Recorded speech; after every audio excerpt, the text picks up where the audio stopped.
Hey, this video is going to cover the subtractive drawing method.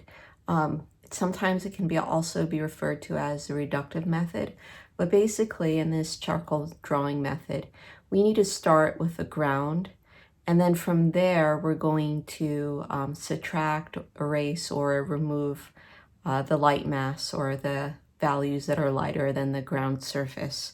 So I guess the first thing we need to do is build that ground. There's many different ways of building a ground for the subtractive method. I think the way that's going to be most feasible for us at home to do is to use some vine charcoal to build the ground. If you have some jumbo vine charcoal, that works really nicely. Probably it's going to be a little bit faster than just using kind of normal vine charcoal or willow charcoal. This is going to be perfectly fine. Might take you a little bit longer than the jumbo size, but actually both would work the same. Just one's going to take a little longer. Okay. So what you're going to do when you're building the ground is quite literally you're going to cover the entire surface of your paper with lots of little marks, and then you're going to blend in the opposite direction. Notice that when I'm blending the position of my fingers, I'm really trying to get at the flat part of my middle digit.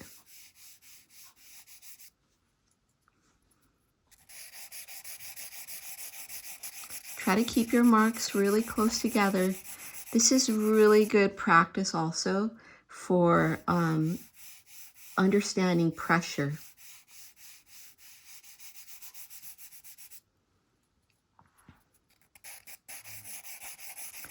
So while you're doing this, you might give yourself just the task of trying to be even with your pressure.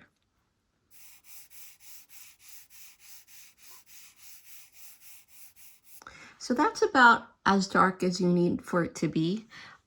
Just to show you, you can also develop this with your willow or vine charcoal if you don't have or you don't want to buy the jumbo charcoal. You don't need it. You can do the same with this. Blending in the opposite direction. Trying to keep my marks fairly close together. And you can see at this point too that my middle digit is getting quite saturated, and that's good. That's a good sign.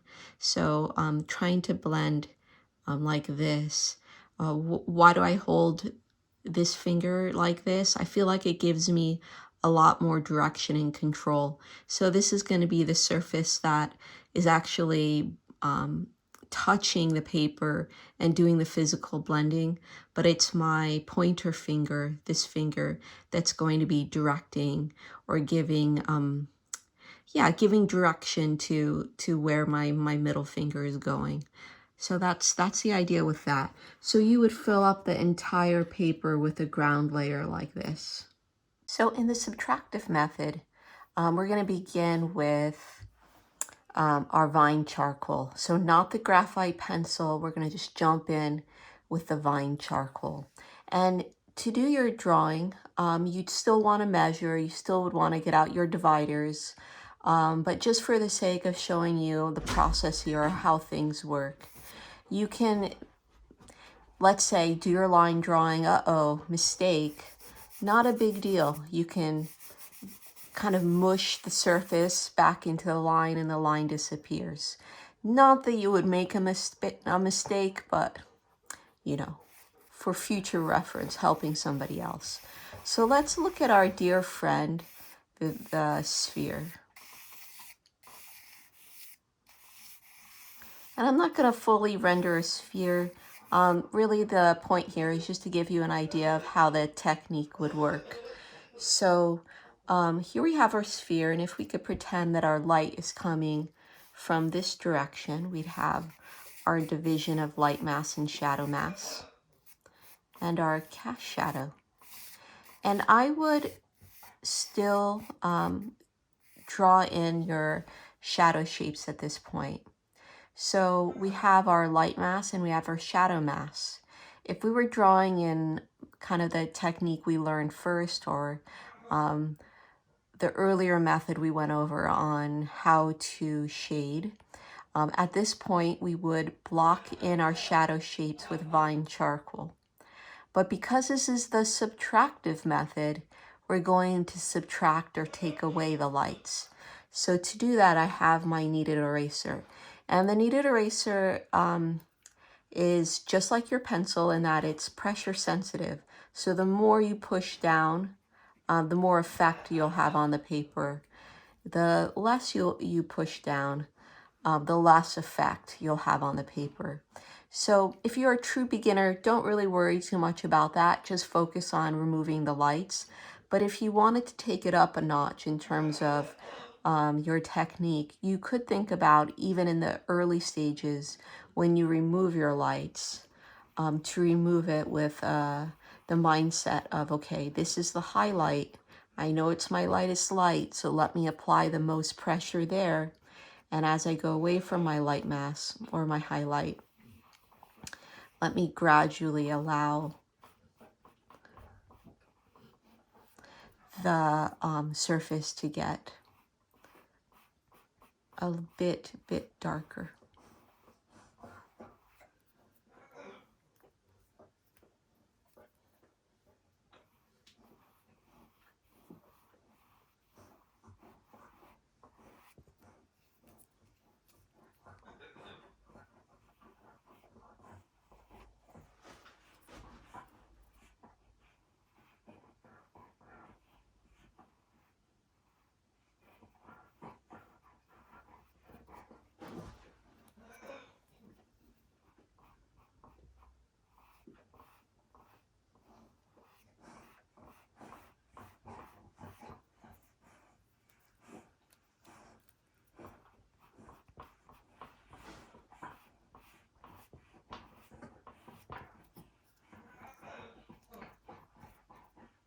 So notice that I'm occasionally coming in and just cleaning my kneaded eraser. So every time I'm kneading it, it's preparing the surface, I guess cleaning it. When I use my kneaded eraser, most of the time I'm going to make a shape like this, kind of a rounded square shape to remove.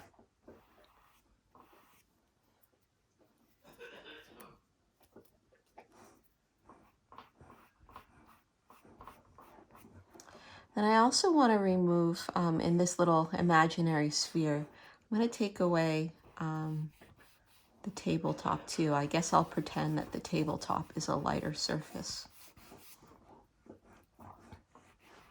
Okay, we have a clear division of light mass and shadow mass. And at this point, we want to pretty much develop our drawing like we would with a another type of charcoal drawing, the more standard type. So to make my darks darker, I want to use a charcoal pencil. I have my soft here. I put a little rubber band on it so you could tell it's soft. And I have my medium pencil. With my medium pencil, I didn't put a rubber band on it so you could tell which one is which. In this method, the subtractive method, I find that I quite often will jump into the medium pencil a little bit faster than in the standard method. So here I go, trying to develop my core shadow. Remember, we want to think about where our lightest light is and also where our darkest dark is. Since I'm imagining this, I'm going to imagine the core shadow and the pitch shadow, or accent shadow as it's sometimes referred to, is going to be my darkest dark.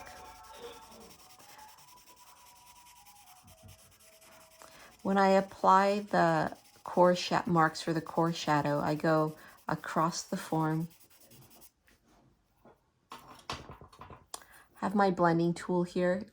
This is particularly dirty, which is a good thing. Sometimes if it's too clean, it can act like an eraser, or if your finger is too clean, it can act like an eraser too. So you might find that in the beginning, unless you're starting with a blending tool that's pretty dirty, you might find that you're gonna just struggle with erasing when you thought you were blending. And that's gonna be the case until you get your blending tool to be more saturated with the charcoal.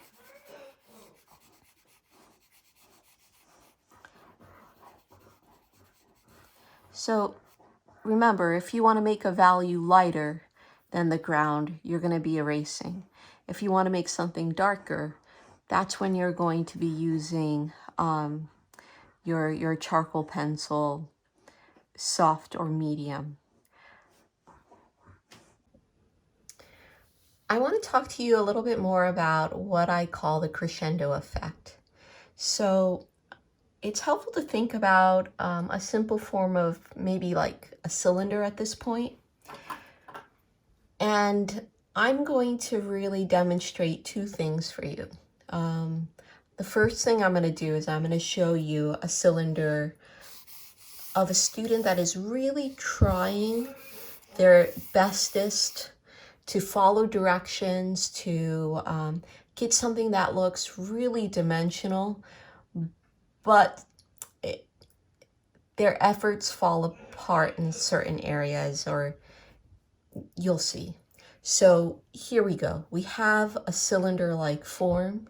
Maybe this could be a portion of a piece of fabric, the cylinder columns of a pepper. The student is going to do a line drawing, and then he or she is going to think about dividing light mass from shadow mass. So all is well and good. And then they're going to, just like what the teacher recommended, they're going to get out their kneaded eraser and they're going to erase. And they're going to put a lot of effort into erasing. Trying their best again.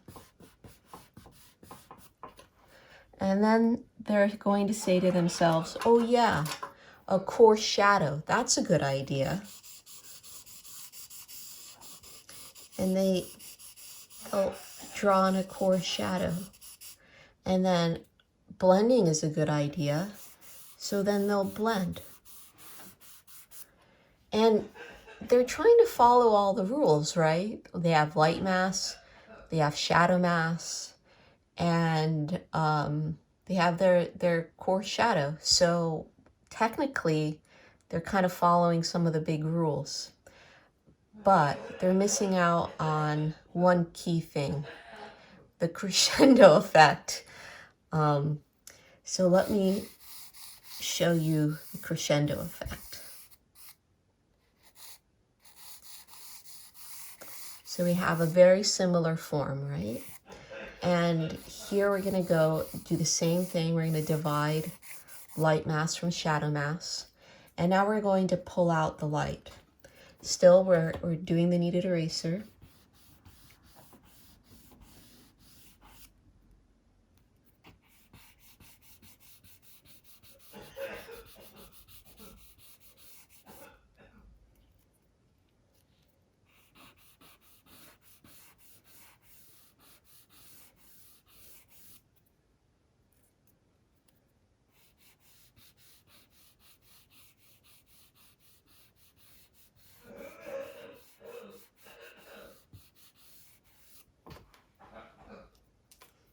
And now I'm going to come in and develop that coarse shadow.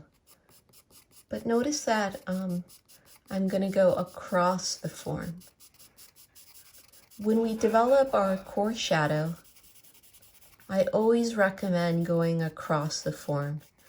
This is going to really emphasize the width, and wider things look more volumetric. So if we emphasize the width, we're going to make it feel more round, versus emphasizing the length will make it look thinner and thinner doesn't lead to volume.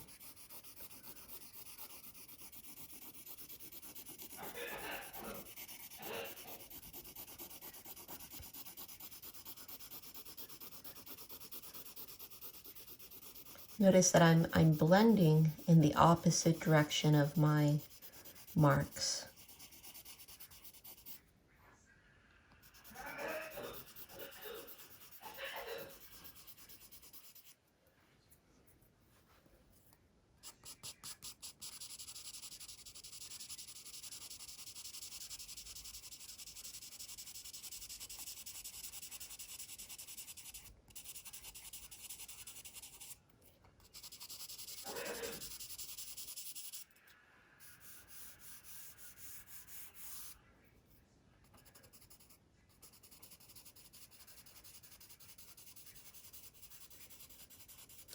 I'm thinking about layering my darks. I don't try to get the right value immediately.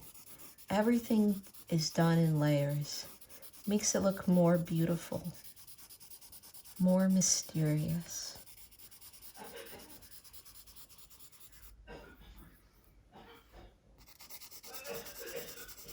I'm putting in a what I call a grouping layer to help unify or group the shadow values together. It also helps blend the core shadow with the shadow shape a little bit too.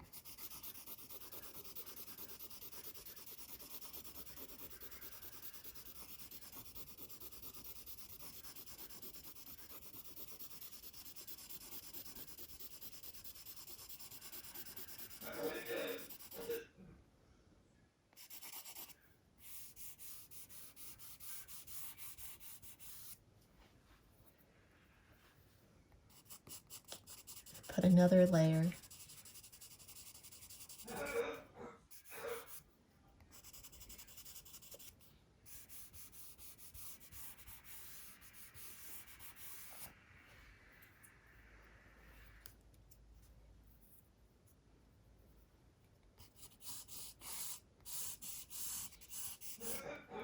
Maybe over here there's a bit of a pit shadow.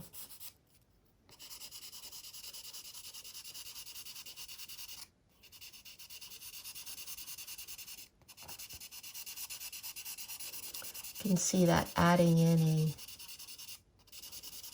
shadow mask here, a cast shadow, will help give direction to where the light is coming from. But also cast shadows help make our form feel more dimensional.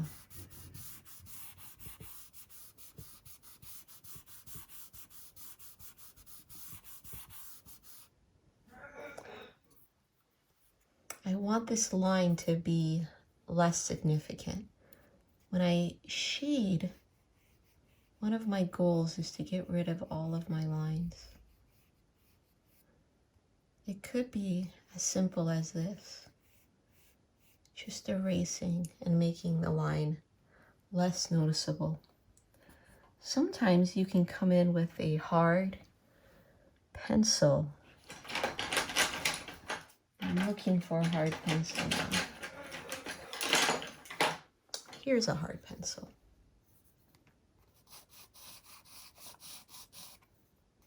And yes, I'm making a line, but the hard pencil is kind of a lighter line. I'm trying to fuzz it out so this can remain somewhat sharp.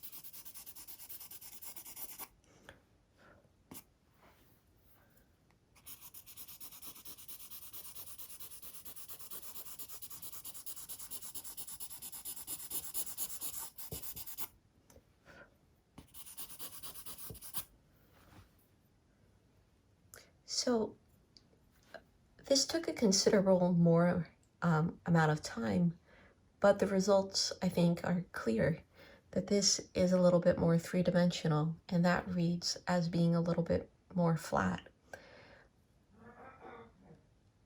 Why this reads is so round really has to do with that idea of the crescendo effect. So that's where you have something that goes from lighter to gradually not so light. So a little darker to gradually lighter to gradually darker to gradually darker. That's the crescendo effect. I think I did a fairly good job on the light mass. Maybe I could heighten the crescendo effect a little bit more on the shadow mass. So this is reflective light when I'm trying to pull away.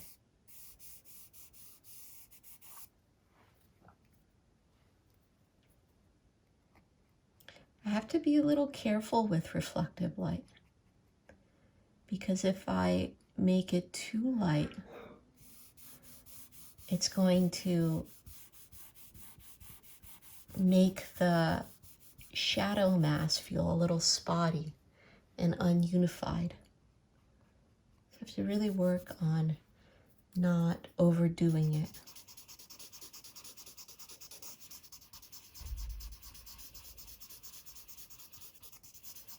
The crescendo effect is truly a subtle thing.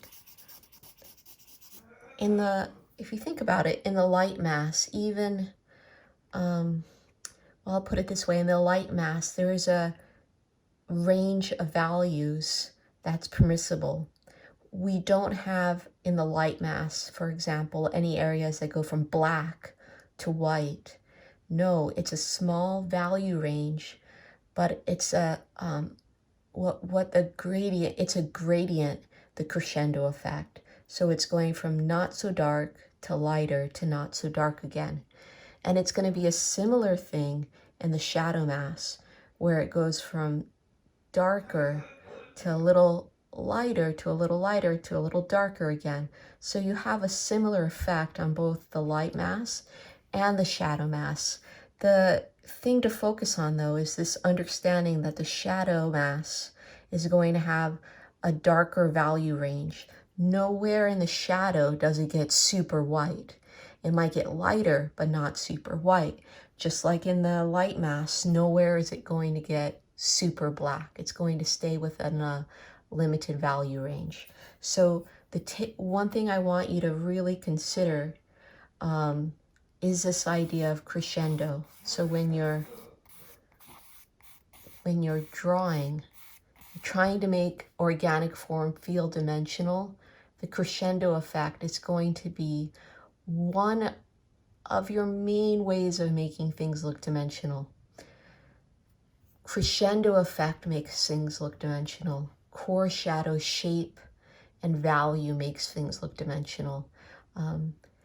There are other ways, but when it comes to using value, those are probably your two main things to focus on. Shape and value of the core shadow, and the crescendo effect will give you volume.